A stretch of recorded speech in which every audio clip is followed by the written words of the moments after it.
Today we have Laura Lavoie, a friend of mine from many years ago. We've been knowing each other for a while. And today's topic is basically simple living.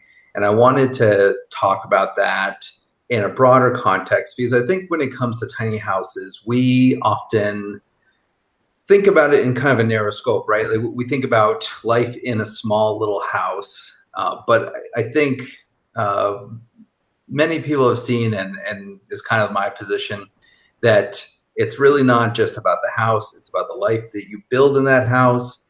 And me and Laura have weirdly similar journeys, both starting out in HR, both deciding to go different ways. So I think I wanted to start with there. But Laura, to kind of kick us off, you want to just kind of introduce who you are and kind of your background? Sure. Well, I'm Laura Lavoie. I am a writer, and I live in Asheville, North Carolina. And way back, the reason that we know each other, Ryan, is because way back in 2010, you gave me my big break on the internet, kind of, because my husband and I started building a tiny house in 2009, and I was sharing the story on, this is going to make me sound very old, on LiveJournal, which was a very old blogging platform. It was kind of a closed system. So like you didn't blog out to the universe. It was just to people who were already on the platform. So I was blogging on there about building the tiny house, doing pictures and showing things. And next thing I knew, my story got published on The Tiny Life. And I'm like, what's this? And so we started talking. And from that, I created an actual blog, a real blog, because people apparently really wanted to read about it, and started publishing the blog Life in 120 Square Feet, and which I kept up until after we finished building. But that was, we finished building back in 2012, and we lived in our 120 square foot house for a whole year. And then after that, we kind of lucked and planned into a strange series of events that have happened in the last 11 years. Mm-hmm. Yeah. So, and that's what I liked about having you on today, is because there was like this progression. And I think that for some people, a tiny house is the end point, right? It's the finishing. For me, and it sounds like for you, it was part of the journey, or I call it for myself like a stepping stone, right? I never planned to be in my tiny house forever. I planned to be in it for a while, and I still live in my tiny house, but it is on the way to other things. But I think that's where a lot of people are. So for some people, they want it to be the end point. Other people, it's like, this is just part of the journey. And for me, it was a big kind of surrounded a lot of debt-free living. Mm-hmm. Could you talk a little bit about your motivations and kind of your journey for that? Yeah, absolutely. So because I built the tiny house with a partner, both of us kind of came at it from similar but different angles. I found myself in my mid-30s working a 9-to-5 corporate job in an industry I never intended to be in. Because at various times, and I think a lot of us have this experience, people kept telling me, you need to do something practical. You need to do something where you have insurance, And I'd always wanted to be a writer, but everyone's like, well, that's not practical. You need a job to fall back on. So I ended up in recruiting, and I realized after 15 years doing it that I was completely miserable, that I was good at it, but I didn't like it. So my main motivation for building a tiny house was it gave me a catalyst, or a trampoline to fall on, because what I really wanted to do was quit my job, but I still felt, I had a mortgage. I still felt like I needed, to have help, the employer paid health insurance and all these things. And I realized that if I built a tiny house, if I could do that, then that at least gave me a place to go that didn't have a mortgage, didn't have those things. I could quit my job and I could start from scratch, because when I restarted, it was with nothing. So And then on the flip side of that, my partner really wanted to build a house with his own hands. And of course, both of us did. He probably did more work than I did. I blogged. But so we did, it was part of the entire experience. So a stepping stone is a good way to describe it, but it was an adventure that allowed me to learn so much about myself, and that I finally able to have the courage to quit my job and do my own thing. Because if I could build a tiny house, I could write for a living. I knew that I could do that. Yeah. Very well, like I said, very similar journey. I also was in recruiting, and then a little bit later HR. But for me, I graduated my master's program, started my first career job, right? And I think at that point I was, and I'm not alone in this. I was basically sold a narrative that you go to school, you get good grades, you go to college, masters, etc. You graduate, you take that degree, you go get a good job, and then if you do a good job at that in that career, that you'll have stability, you'll have benefits, you'll have a retirement package, and all that kind of stuff. And the timing of this when I graduated was 2009, and I'm sure many people remember that. So I was 6 months into my first career, crushing all of my metrics right at work. My boss was extremely happy with me, and then all of a sudden the whole company closed because of the Great Recession. And that's when I really woke up to the fact hey, smart, educated people working hard and doing a good job don't have job security necessarily, or at least that was my experience. And so that's when I really started to think hey, there's got to be a different way, got to be a better way, or at least you can make the case for a better way.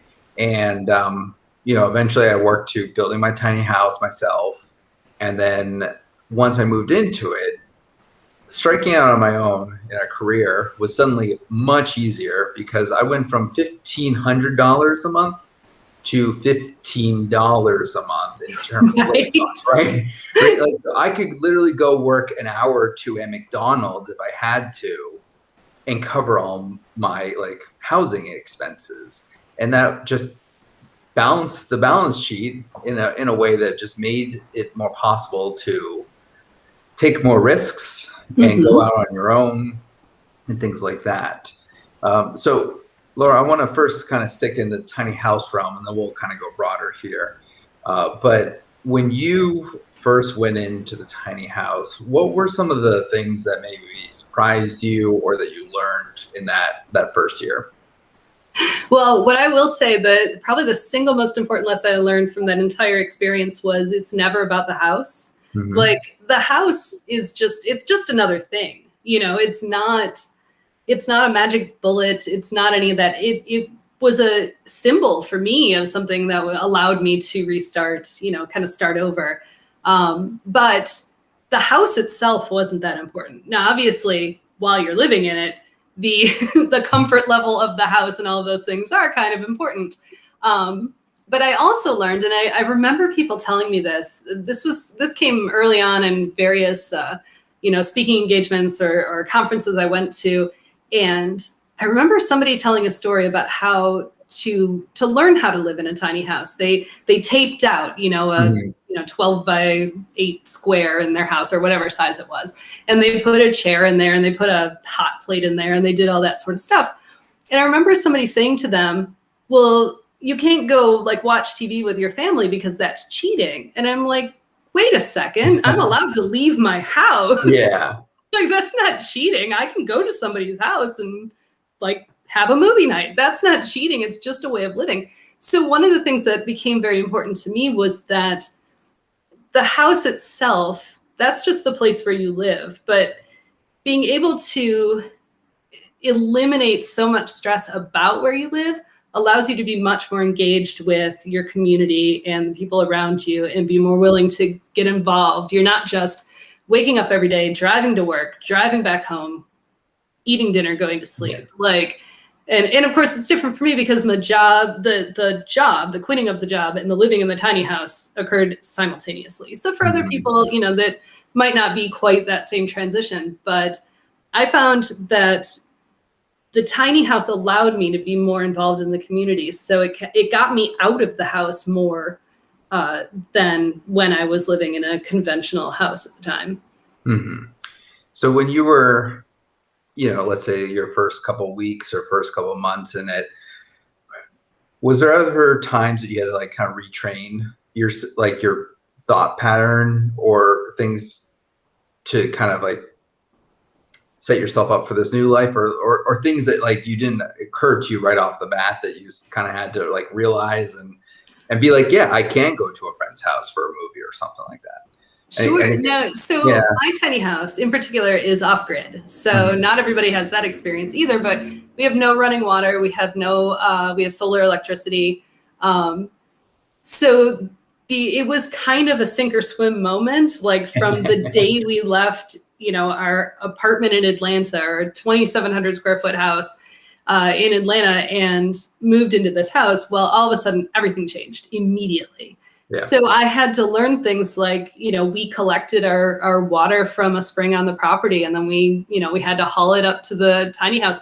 So little things like that, like actual chores that when I was living a conventional life, I've been like, why would I ever do that? Like, that's awful. Or I would even, in my conventional house, I wouldn't empty the dishwasher for like 3 days because Yeah. I'm like, oh, the dishes can store in there just as easily as in the cupboard. We can't do that. You can't put things off like that when you're living in an off-grid house. You Mhm. have to collect water. You have to constantly sweep your tiny floor because you live in the woods. And every time you walk outside and you walk back inside, there's new dirt in the floor. Yeah. So, I realized that I had to quickly adapt to this new normal that, but at the same time, again, because my journey was hand in hand with quitting my job, I felt like I had more time to do that too, Yeah. because I wasn't waking up, commuting away from the house for 8 hours, coming back, making dinner, sleeping. So I Mhm. felt like, oh yeah, I can get some work done. Then I can go do my chores. And like it became much more engaging where it wasn't before, where before I would be like, I can't be bothered to empty a dishwasher. Right. Yeah, because I think there's like the practical part of like, hey, suddenly my cost of living or what, my costs are just so much lower. So like that means that like I might not have to work as much, or I can take a job that's, still full time or something like that, but it's like on more my terms and things like that. And then I think there's also just like the size of it too, right? It's a little bit more manageable, but then Yes. like you're saying, like you can't just leave your dishes out because like it's such a small space, it's going to instantly feel cluttered and things like But that. because it's also small, it doesn't take much to clean it up. Like, Yeah. That's yeah, it's like what, a couple minutes just to like sweep and clean and everything. Like I could do a full top to bottom deep clean, and I'm talking like going through all my cupboards and my pantry and my drawers and everything like that, and like like cleaning everything in like maybe 30 minutes to an hour, right? yeah, exactly. Compare that to like a traditional home that like you're just doing like a base maintenance clean at like half hour, right? It's a lot more work. So like I think your experience, right? You left the big city with the big job, and Yes. you lived in the little cabin in the woods, off grid, right? Like this is like almost a quintessential American dream, almost, right? Like you're like, I'm just gonna leave it all behind and go. But let's just be frank, that's pretty drastic, right? Yes. So, like, not to say like, would you do it differently, but like, do you have advice to someone who feels that pull to maybe just leave the old way behind and go to something way more simplistic? And is there like a balance that now that you've been through it, you might strike differently? Sure. And for me, what I learned was that living off grid for a year was enough. I was good with that. And then, and I know we'll talk about this later, but that also taught me to make smarter choices moving forward. You know, I didn't just immediately go buy another 3,000 square foot house because I was like, I'm done with off-grid living. But what I would say, if someone wants to do that, they should be very honest with themselves about what they're willing to do and what they're not willing to do. Our house was very off-grid. There was not a lot of modern conveniences at all. And it's really great for the kind of situation that we had, because we had so much more flexibility. If that's not something you can do, that's fine. I also had no interest in learning how to, garden or grow, do sustainable farming. So long term, that was never going to be we weren't going to start a homestead. It just never was something we were going to do. But if that's something you want to do, absolutely. Just prepare, plan, learn what goes into it, be ready to, to make changes when necessary, because it doesn't always go the way you want it to. Always right size your solar system, make sure that you have enough power to do the things that you actually need to do. Which I think gets, for a lot of people, that gets complicated because our system is very small and it literally only runs our lights and our computers. We don't have like a traditional refrigerator. We don't have a washer and dryer, any of that sort of stuff. So if that's something you need in your house, you have to consider that, and do you really want to be off grid or do you want to be tied to the electrical system? And there's no one right answer. You can homestead and still be connected to, county power systems. That's fine. There's no rules. Nobody says you can't do that. Yeah. And I think you hit the nail on the head there, because I think one of the powers, the superpowers of like the tiny house movement, if you will, right, is they were initially, everyone was willing to say like, all right, this is how it's done. How else could we do it? And there was a lot of creativity and a lot of questioning every single thing and challenging every single assumption. And I think tiny houses basically built their success on their willingness to do that. And then as we got along, and this is the case with everything, right? As we got along, then there became like this notion that like, oh, this is tiny houses. This is tiny house living. It has to be done this way. And to the extent I have some people, they're like, oh, well, if it's more than 300 square feet, it's not a tiny house. It's like, yeah, if you have a family of 6, I'm sorry, you're not going to do it. Like, it's just it's not practical.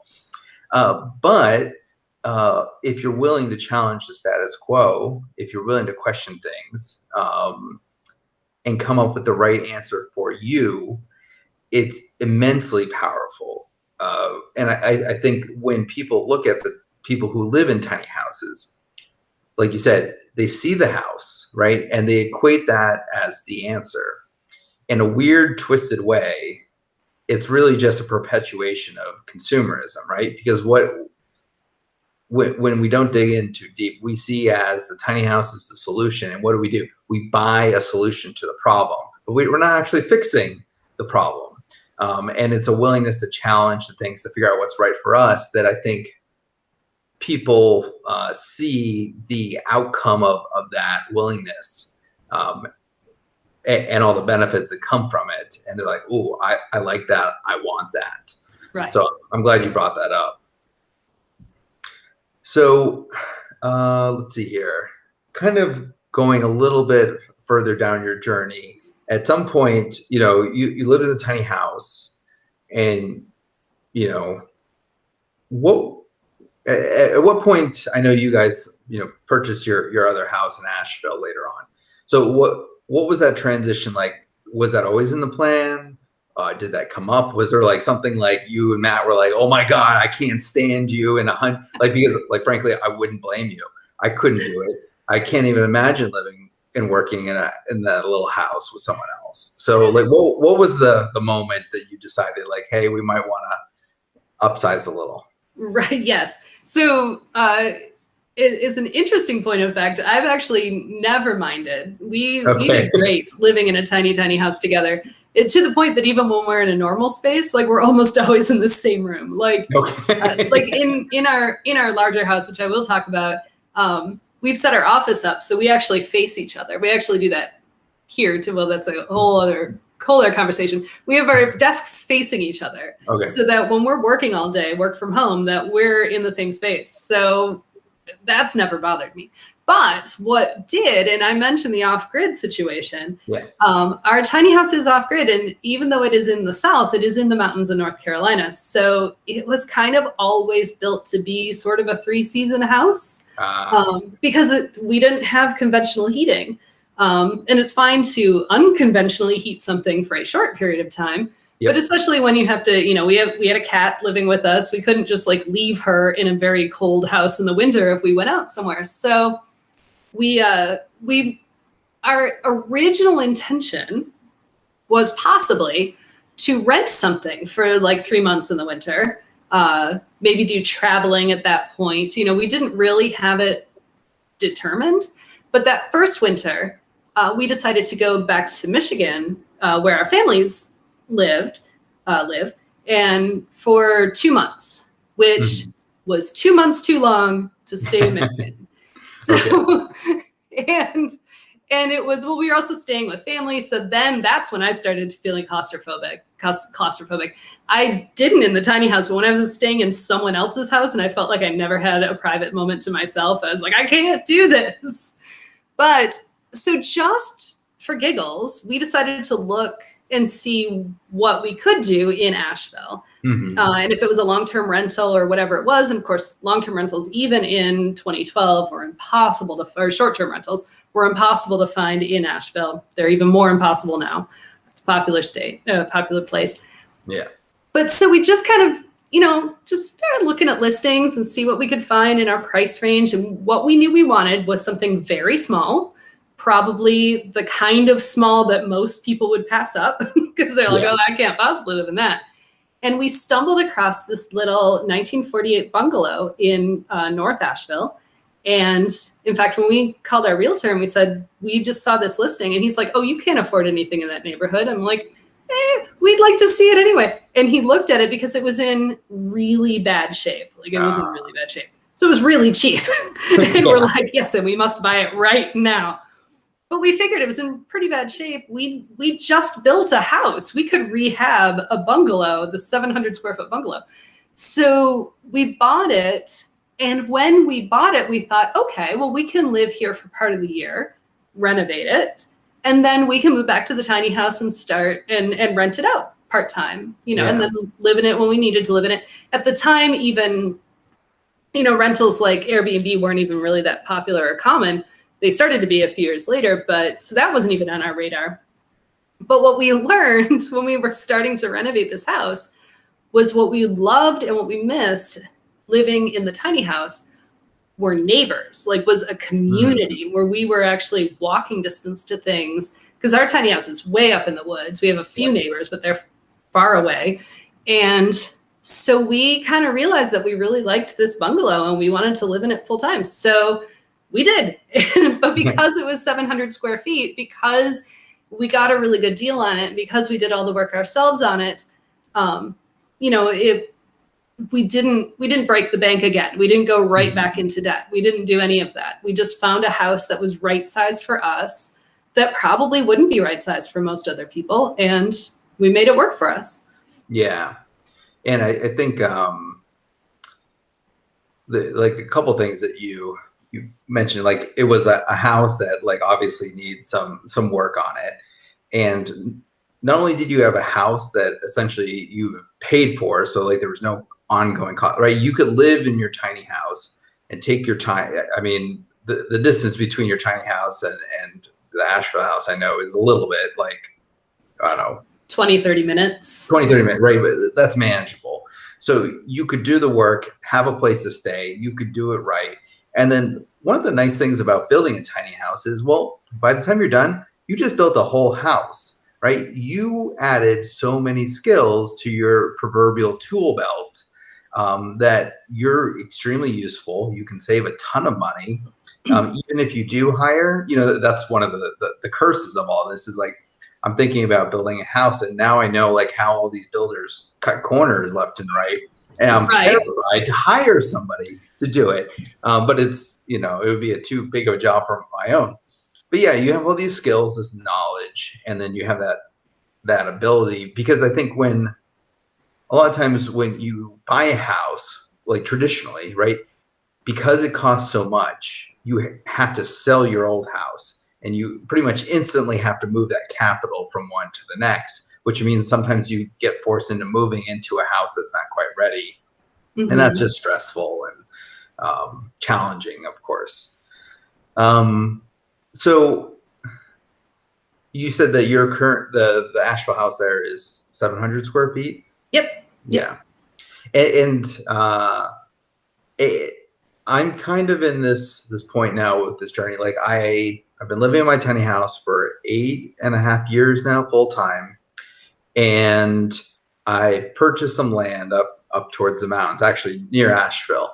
But then the question becomes, I'm going to be building a house. The question then becomes like, how many square feet, right? Because I know I want bigger than my tiny house. But that pretty much means every single house in existence, right? There's like every house out there is pretty much bigger than a tiny house. And they get huge, and I don't want huge, but what I want is just the right amount of house. So obviously somewhat that decision was dictated by what was available on the market, but did you guys have any conversations about like, if there was a house a little bit bigger, what size would be right for you? We did. We absolutely did. In fact, we looked at several houses, and it's funny what you tell yourself when you are. We didn't need to buy a house, so we weren't like in that moment where, and a Yeah. lot of us have experienced this too. Like, oh, I need a house. So the next Yeah. house I find is going to be my house because I need one. But we weren't in that position. We could take our time. We could take as long as we needed. But it's still that mindset is really easy to fall into, because we looked at a couple of houses and we're like, oh, it's bigger than I want, but we could make it work. Yeah. So we actually looked at one house that was, goodness, it was probably about 1,200 square feet and had a basement apartment. We were like, oh, that's great. We'll live in the basement apartment. We'll rent up the upstairs of the house. And thankfully, it didn't pass inspection, because I think if we had bought it, it wasn't right for us. Yeah. So I think we did talk about it, and what we wanted was sub 1,000 feet, 1,000 square feet, so under 1,000. But but then we're like, those are hard to come by, especially in a residential neighborhoods. Like, who builds those? So, and that's why part of me thinks, just without sounding too crazy, things happen for a reason. This little 700 square foot house came on the market. The guy that owned it died. He was in his 90s. He didn't have any children. He lived there alone. He willed it to his church because he didn't have anyone to give it to. And they're like, what do I do with the house? So they literally just, like, one of their church members flipped it. Okay. He didn't do anything to it. He didn't do any work to it except tear out some ugly bushes. And we just happened to get in at the right time. And I think, I really feel like we were meant to have that house. And so, yeah, it was just kind of lucky. Obviously, that is not the kind of thing that happens to everybody. But, I think if you aren't in a position where you need to buy a house now, like you need shelter, so you must have a house now. And so then you start loosening your restrictions of what you want and settling for things you probably wouldn't have normally chosen. If you have the time, just take time to wait for the right house to come, because it'll come along. It might take a while, but it'll come along. Yeah. And I think that point can't be understated. Like, with just taking this a little bit meta, is like with simple living, like it gives you the space, right, to think about things, to be intentional with things, and to make sure that you're making the right decisions, and questioning those decisions and things like that. I know personally, me, I am about ready to build, but I realize that, hey, lumber prices right now are obscene. But if I wait about a year, they're probably, at least they're either going to stay the same, which then I'll just go ahead, or they'll go down. It's really one of those two probably that's going to happen. And I have the time to be intentional about this and think about it. So yeah, that's one of the questions I've been thinking about. Is like, okay, upsizing to trying to figure out what size you have, and that's been a real challenge, right? Because like you said, if you want to buy an existing house, that is very difficult to find a 700 square, like that's almost unheard of. I think like statistically about 5% of like single standalone homes in the US, 5% of them are under 1,000 square feet. And it's just really difficult. So then I said, okay, I'm basically going to be building something. Now, what do I want to build? And there's, I've been going all around and around on that. But so when you were making that transition from the tiny house to the small house, were there things that you kind of wanted to make sure that you guarded? Because I could see the temptation is like you're stepping up into this house. I don't want to say like you're falling back in your own old life, but like with that comes like, oh, I need to buy new furniture. We got to do this. We got to update the kitchen and all that kind of stuff. Which means then like, oh, I probably should pick up some more hours at work. And then suddenly you're like stressed out and back in the same place. So were there things that you thought about to try to safeguard so that you didn't kind of go back to where you started? Yeah, certainly. And it's been interesting because, obviously there are so many things that are connected that we couldn't do any part of this without the other parts, Yeah. So, I quit my job to live in the tiny house, but I also have a partner who is really good with money. And part of the reason we could even build the tiny house to begin with was because we're really good with money. Well, I'm not necessarily great with money, but my partner is very good with money. So we were in a position where like we didn't need to like go get jobby jobs to do this. And jobby jobs. And a jobby job. Yeah. Like, as opposed to what I do, which is what I like to do. But some of the things were definitely, we could have completely blown out the kitchen, completely redone the bathroom. They're old. The house was built in 48. Mm-hmm. They probably could be redone at some point. But what we did when we got in was looked at them and said, all right, what can we do? Because we just built a house. We have, like you said, all these new skill sets. Yeah. So what can we do without doing that? Like I don't have to have a dishwasher. I just lived in a tiny house for a year where I did not have a dishwasher or running water. So I'm one step above where I already was. So, I don't need to do those things. I don't need to blow out the bathroom and, put in, a standing shower with, rainforest shower heads or whatever. Yeah, the tiny little tub that was put in the 40s will be fine, Mm-hmm. So I think there is something, about the, wanting to have new things, wanting to have all the latest things. That's just a mindset, as much as I would love to redo our bathroom, we probably will eventually. But we're not in any hurry to do it because it's serviceable. It works mm-hmm. fine. And we've made it cute because we repainted and we refinished the tub and we did things that improved it without spending too much money or getting into debt or anything like that. Yeah. So for me, it was really important to do that. Now, there's a little blip in our history, which I think we probably will talk about it. We've been out of the Asheville house for about 3 years, and we're moving back in as we speak. And so we are doing some redecorating because like this couch that I'm sitting on is old and busted and we don't want it anymore. So we're buying new furniture, but we're trying not to overbuy. We're buying the right size things for the room because they're relatively small. I'm also really trying to do things because the house was built in 1948. I want it to reflect its era, but a modern twist of its era. So like I don't want to just get stuffy old, 1940s furniture from antique stores. I want to get new things that are evocative of that era. So it's been very deliberate what we're choosing to fit in the house. So not just the size of the house for me, but it was also about the kind of house, the style of the house. Yeah. Which is just, for me, that was just part of the joy of owning it. Like, I'd rather do that than, build an addition onto it. Hmm.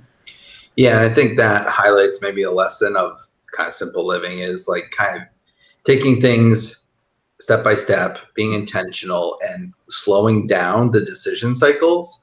And I think that's really difficult in modern life and in home buying, right? Because they're set up to be fast and to be quick. And that's when, and like this hustle and bustle, and it can be really tricky. So like stepping into a simple life, you're able to slow things down a little bit Yes. and be more intentional about it. Because I think what I learned with moving into my tiny house, much like you laid out earlier, was there were some things that just worked really, really well. And there's some things that just work okay. And there's some things that really don't work.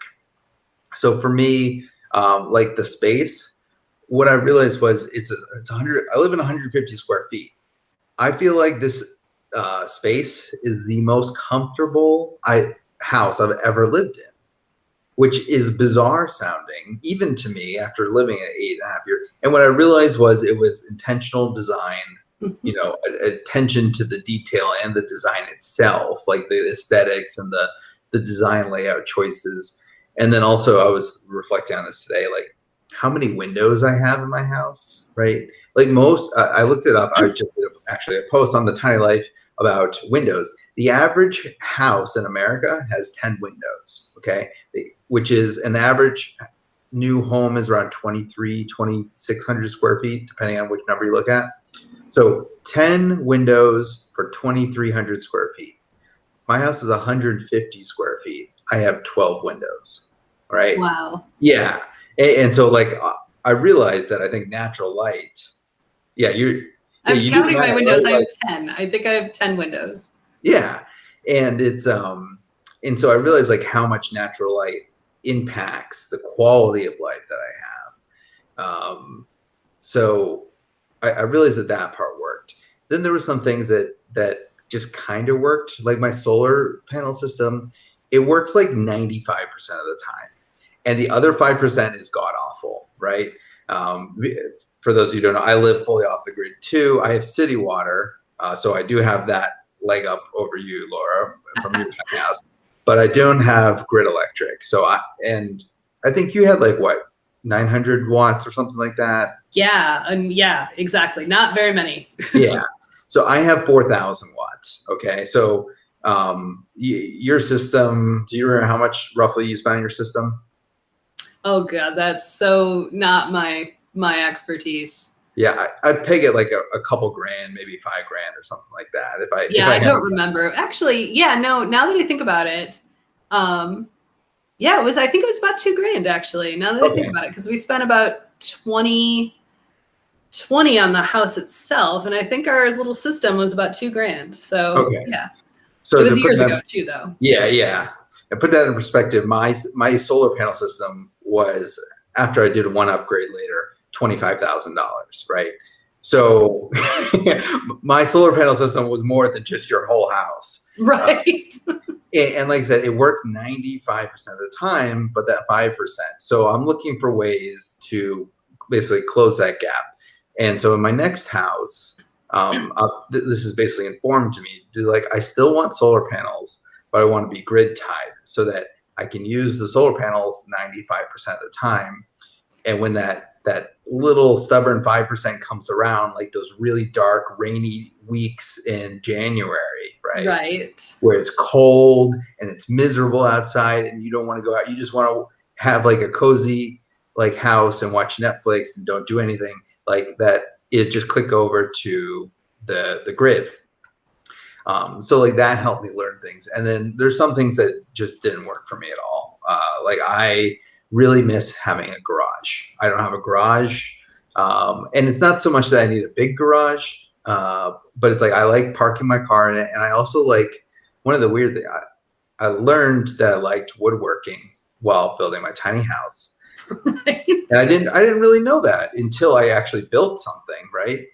And right now I don't have the space to do it. If I want to do woodworking, I have to unpack all the stuff, set up like a shop outside on a nice day, and then try to rush through a project, which isn't fun. Right. So, yeah, you learn some things that work for you and things that don't. Were there any other things that, like, for you in a tiny house were like, this is a real gap for me, or I know I want this in my next house? Yeah, no, here's the crazy thing. This is gonna sound so petty and so ridiculous, but as I said, we don't, as a couple living in 120 square feet, that was literally never the problem. We could live in that house. But we had a full-size bed up in our loft, a full-size mattress. Yeah. We upgraded the king. Like, I just want, because it's not only two people, but it's also two people and a cat. And Yeah. I need and the cat takes up a lot of space. Even a queen size wasn't enough. I'm like, I want a king size bed. Yep. Which is something I'm not saying you can't do it in a tiny house, because where there's a will, there's a way, but certainly much easier to do in a traditionally sized house. Yeah. Well, and that was one thing that just hasn't really worked well. I've written about this, is doing fitted sheets on a mattress in the loft, right? Because there's no place on the sides. So I mean, guys, if there was a camera watching me, you would laugh, because I like hook like the fitted sheet on the bottom, and then I put my hands in the top corners, and then I throw myself on top of the mattress and try to make it across. And it's the biggest pain in the tail, and I hate changing my sheets because of that. I've since found a little bit of a hack to get around. You can check out my post about lofts, but yeah. So there's just a few little things, and the bed. Yeah, I definitely empathize with that. Yeah, and I don't need to live with ladders anymore. Like, Mm-hmm. And I know a lot of people built their tiny houses with staircases. We were not those people, and I get that. But even still, actually, if there's, in hindsight, there's one thing I would do differently with the actual tiny house that I did not, was to do, because we just have an A-line roof. We would have done the bump outs just to give ourselves a little bit more space. That would be the number one change. I would keep a ladder in favor of doing dormers. So yes. Dormers. Plus, it would add all the windows up there too. Yeah. I mean, I like it, and it's just me and my tiny house. But with two people, it's tricky for sure. I always hit my elbows on the wall in the middle of the night, constantly. Like, you'll just hear me go, boom. Oops, and I'll apologize too. I'm like, sorry. Sorry. No. Am I apologizing to the roof? Am I apologizing to Matt? Am I apologizing to my elbow? I don't know. Is it? Did you have the experience, like, when you first moved in, that you forgot and it was dark, because like you're out in the woods there, like me? And I remember the first week I woke up and there was no moon. And it was pitch dark, and I forgot where I was, and I sat up and I slammed my face into the ceiling. Oh, it was so bad. That was the first and last time I did that. Did you guys ever have anything like that? I had the first couple nights living in it. So ours is built on a foundation. So it's a little bit different, no wheels. And because it's on a mountain, there's a pretty big height difference between the front of the house and the back of the house. And it's built on very solid concrete piers. Like, this house is not going anywhere. It has been there for 11 years. It is not going anywhere. But still, the very first night, because the loft is over the back half of the house, which is, pretty tall piers. Yeah. The first night, and I'm laying in there and I'm thinking, this house is going to collapse under me. It's going to collapse under me and I'm going to die. It's not possible for it to collapse. It is so solid. But I was just terrified for some reason that this was just all going to come crumbling down around me. And I got over it. I eventually got over it. But for the first few nights, I sat awake most of the night, just hoping I didn't plummet to my death. Yeah. That's, because you build it, you're like, the whole time you're like, I think I'm doing this right. Am I doing this right? Right? You really, like, I really hope I'm doing this right. And the truth is, like, especially now, with how many resources are out there. Like people are overbuilding the houses, and I'm thankful for that, right? And you also have to tone down the road, so like that just sets a higher standard for the build quality and everything like that. Exactly. Yeah, our house is so over-engineered, but that's fine. You know, Yeah. it's fine. It'll be there long after we're gone. Like it'll just be this little house in the woods. Yeah. Is there anything about the design, speaking of that, like that you would change? Other than the dormers on the top, I don't know that I would. We've actually thought about doing, I guess you would call it an addition. Yeah. I think we might add like a large wraparound porch that will be separate. But at one point, we talked about doing like blowing out, taking the bathroom out altogether because it's just a tiny little corner. Yeah. And building a separate bathroom annex that would have stairs that go from the house itself. So you would go through the kitchen, down the stairs into a little bathroom annex that would be much bigger and have, like a large shower platform. So not quite an outdoor shower, because we have a very small shower in our tiny house. We also have an outdoor shower down the hill from our tiny house where we would camp when we were building. So if you want to have an outdoor shower in a really nice space, but you have to hike down a mountain and then hike back up. So probably not going to do that. Yeah. Yeah, that's when I was building my house, there was a point where I had to move into it before it was completely finished.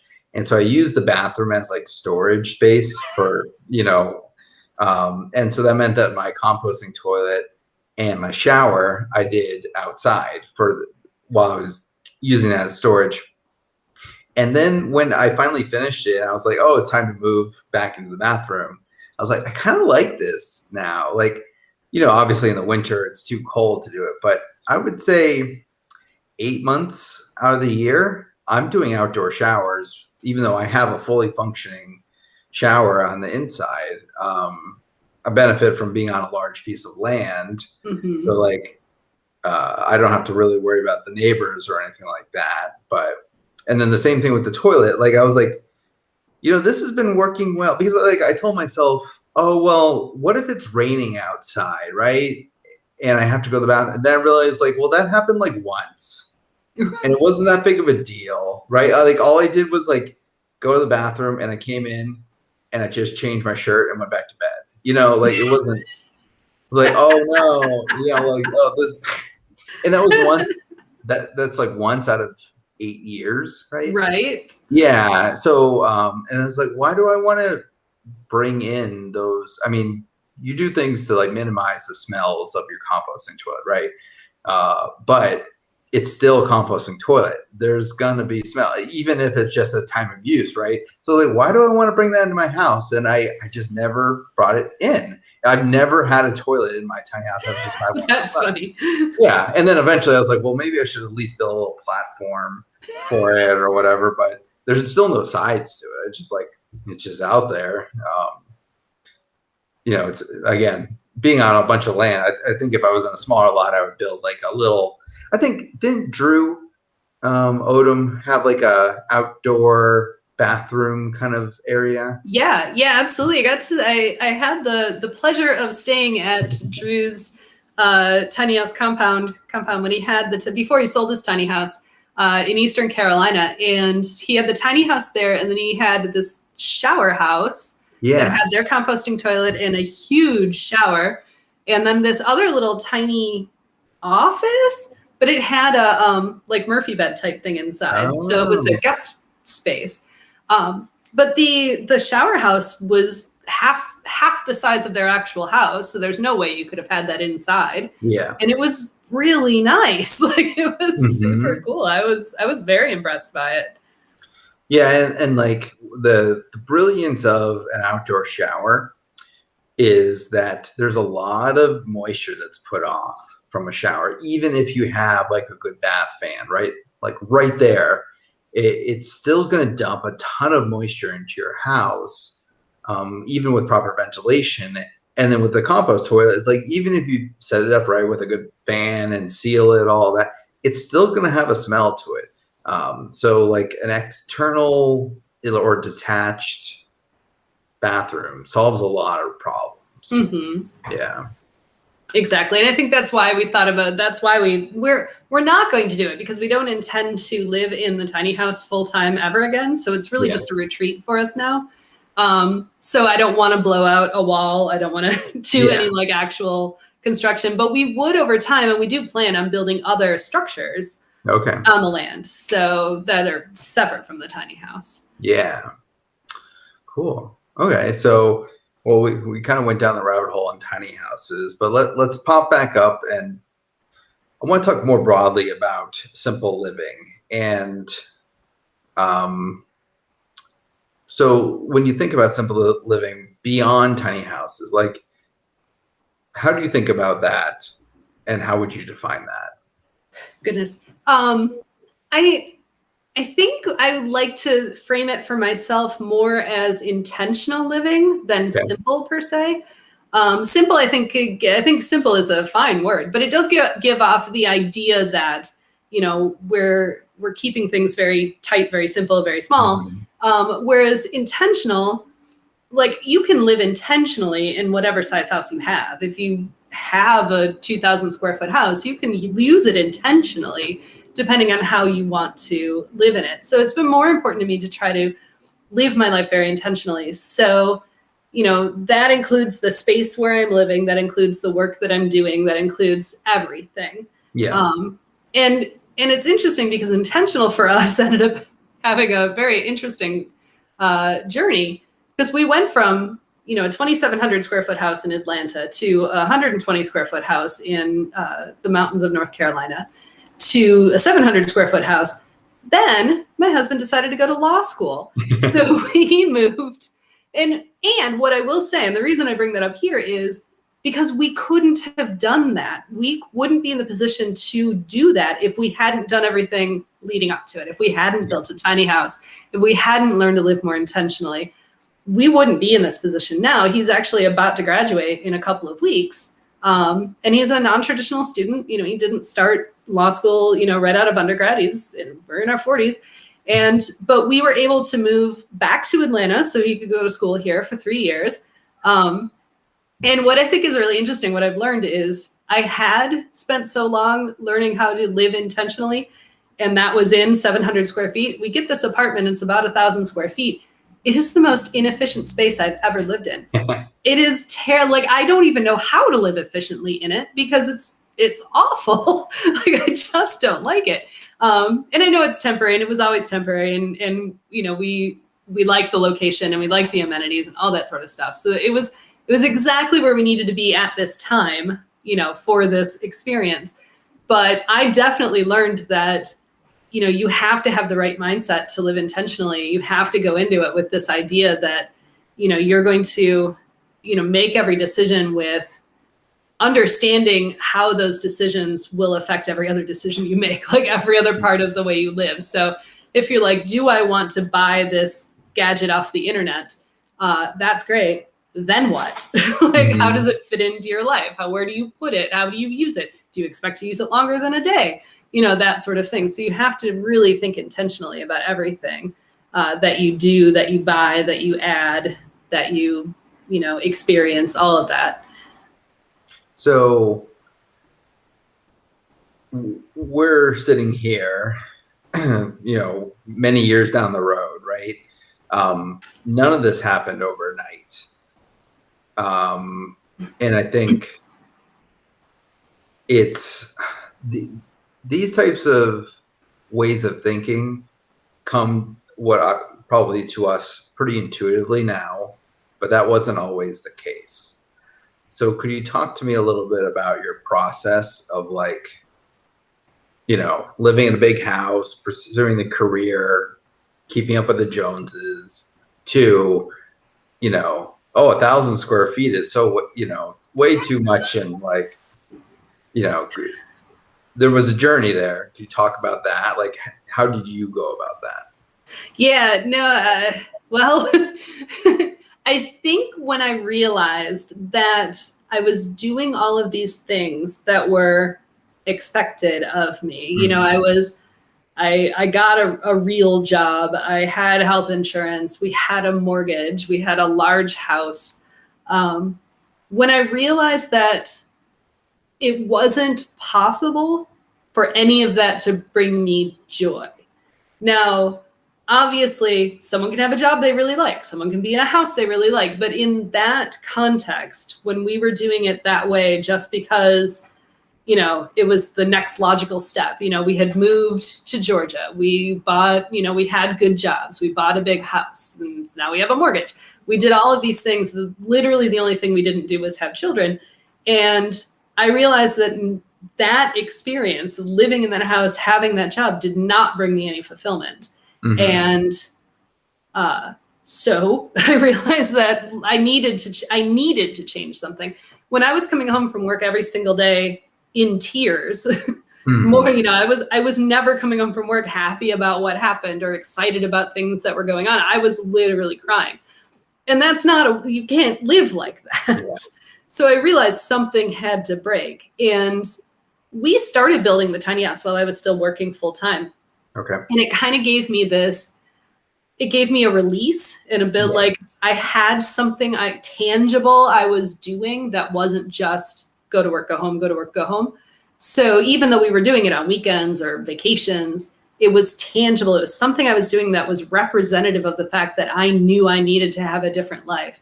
And when it was over, when the tiny house was done, you know, I felt able to do that. Yeah. I have quit my job before that? Absolutely. I could have totally quit my job at any point. You know, you're not required to work a 9-to-5 job.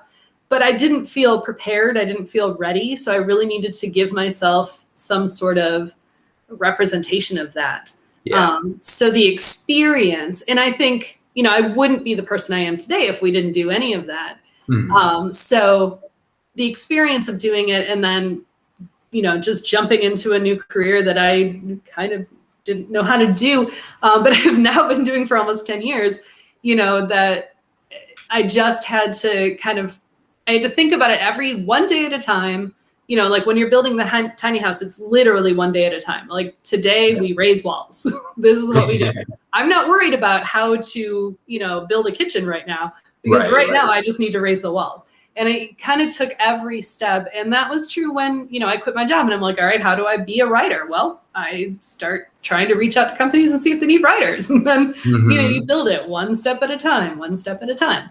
So I think that was an important lesson for me. And, you know, part of me is frustrated that it took me as long as it did. But then the other part of me is like, I wouldn't be where I am today if it had gone any differently. So, yeah.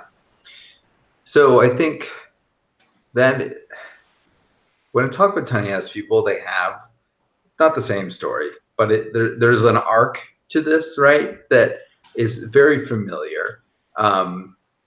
But to be honest, like that arc, frankly, is similar to what most people, I think, experience, except that what do? There's a lot of people that will say, well, that's the way it is. And they'll just stuff the feelings down or, you know, maybe drink a little bit too much or do something else, eat, you know, whatever the thing is.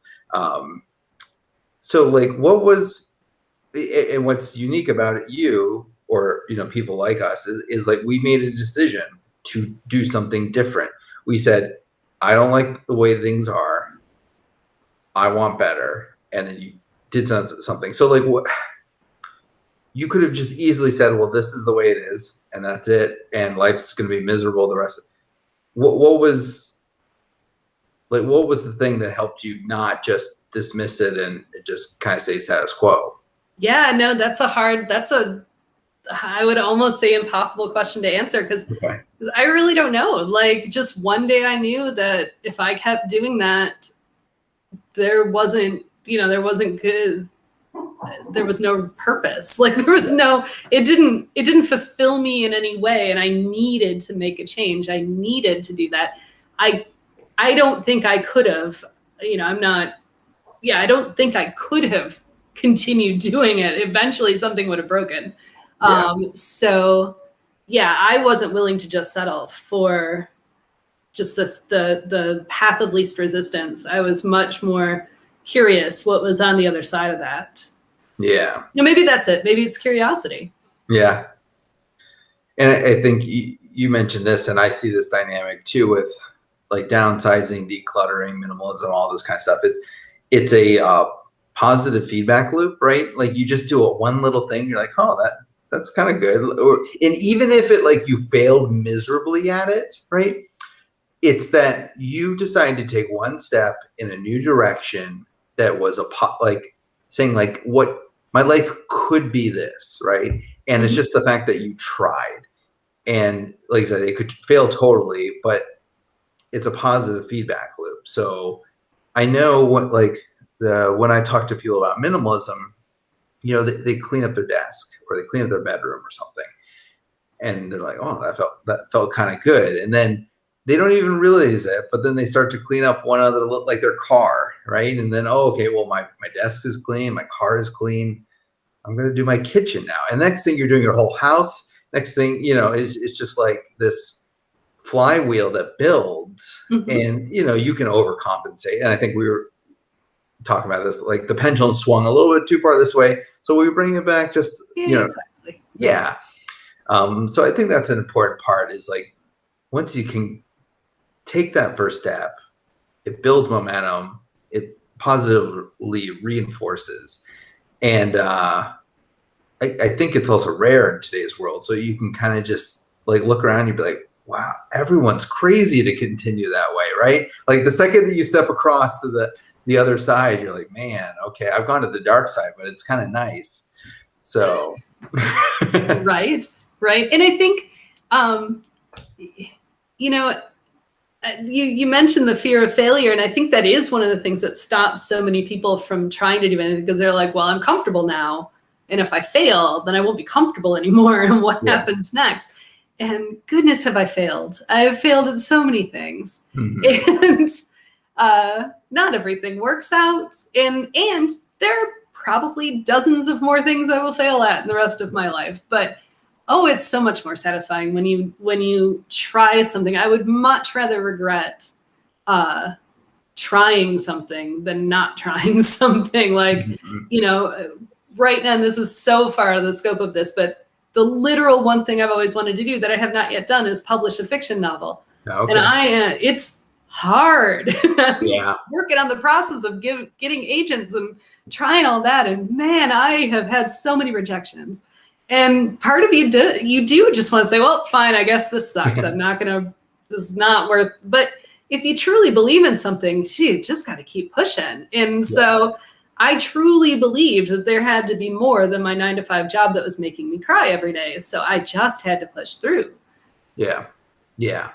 I think that's super important and very similar to my journey, is because, I've failed more times than I can count.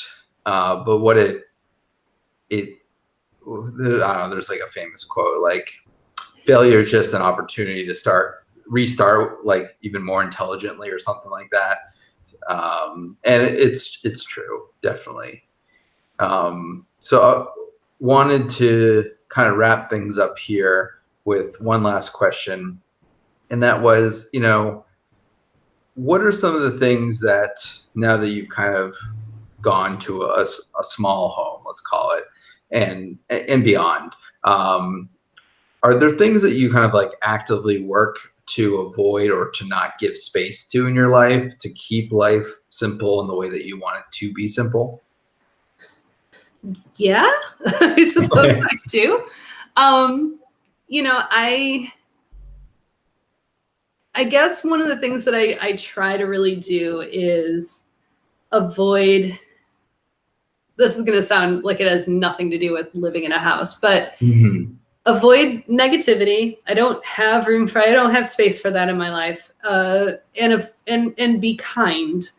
And I know that sounds like it has absolutely nothing to do with living in a house, but it is really all about how you are intentional towards things. So when I am, living my life and I'm in my house, one of the most important things to me is to build community, to have relationships with friends or with neighbors or whatever it is. And, I can't do any of this if I'm coming from a place of negativity.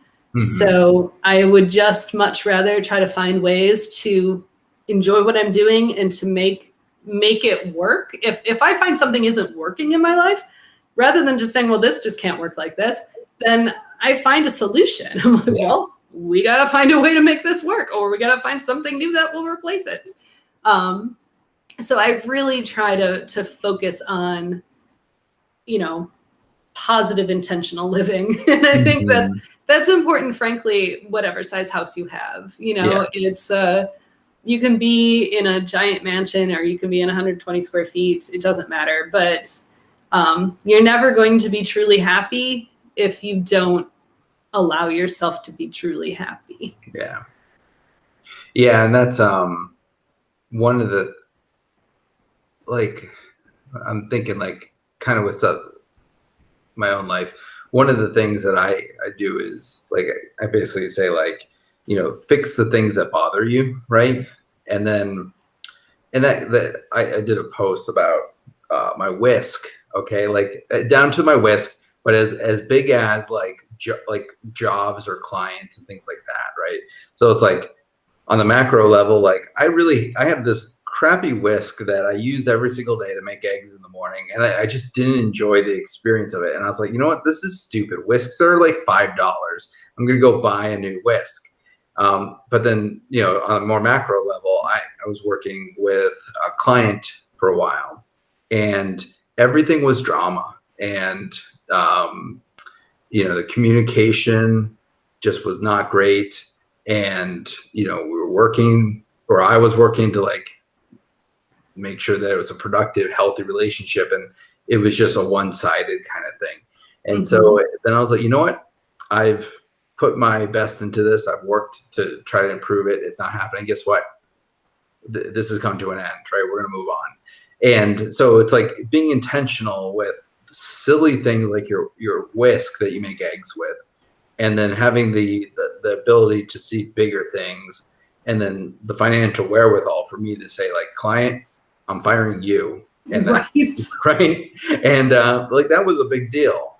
That was a big contract that I had that it, like, even though I knew it was the right decision, like financially, I was like, dang, that's a lot of money. And it made me want to say no. But then like I realized that like, hey, I need to be intentional about what I allow in my life. And the rest of my life was just so good. And there was this corner of it that was just so negative. And I just knew I had to let it go. And the second that I did, I felt awesome. Right. Like, and I've never given away that much money and felt great about it. Right. So like, I think it just like brings it back to, we do need to have intention and think about what kinds of things we want in our lives and what things we don't. And we want to attract things that are positive and work to usher out in a friendly, subtle way things that are not. Right. Yeah. So Laura, I think we'll wrap it up there, but could you let people know where they can find you if they want to know more or follow up with you? Sure, absolutely. Well, to learn more about my tiny house, you can still visit 120squarefeet.com. I haven't updated it in a long time, but there's lots of pictures and there's lots of old blog posts and things, so you can definitely check that out. Otherwise, you can find me at lmlavoie.com, which is for my writing business. And you can obviously find me on Facebook and Instagram and all those fun places. And yeah, if anybody who has any questions based on this, please feel free to reach out to me. Awesome. Well, guys, Laura, thank you for coming on. I appreciate it. And we're going to be trying to do these about once a month going forward here. So if you just kind of stumbled on us, my name is Ryan Mitchell with thetinylife.com. You can check us out. We're all about tiny houses, minimalism, homesteading, basically all simple living. You can find us at thetinylife.com. And appreciate Laura spending some time with us and everyone that watched it. So thanks. Thank you so much for having me. All right. Bye. Bye.